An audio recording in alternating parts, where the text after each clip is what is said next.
മണിപ്പൂർ തലസ്ഥാനമായ ഇംഫാലിൽ വിദ്യാർത്ഥി പ്രതിഷേധത്തിനിടെ വ്യാപക സംഘർഷം. പ്രതിഷേധക്കാർ CRPF വാഹനം ആക്രമിച്ചു. ബൽറാം നെടുങ്ങാടിയുണ്ട് വിവരങ്ങളുമായി. ബൽറാം, എന്തൊക്കെയാണ് വിവരങ്ങൾ?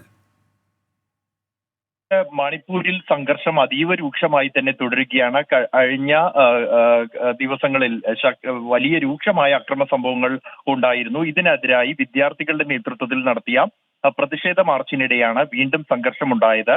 രാജ്ഭവനിലേക്കാണ് വിദ്യാർത്ഥികളുടെ നേതൃത്വത്തിൽ പ്രതിഷേധ മാർച്ച് നടത്തിയത്. ഈ പ്രതിഷേധക്കാർ രാജ്ഭവന് നേരെ കല്ലെറിഞ്ഞു. കൂടാതെ മണിപ്പൂർ വീണ്ടും കത്തുന്നു. വലിയ തോതിൽ സംഘർഷം. അവിടെ പ്രതിഷേധ പ്രകടനത്തിനിടെ എന്നാണ് ബൽറാം നെടുങ്ങാടി ഇപ്പോൾ റിപ്പോർട്ട് ചെയ്യുന്നത്.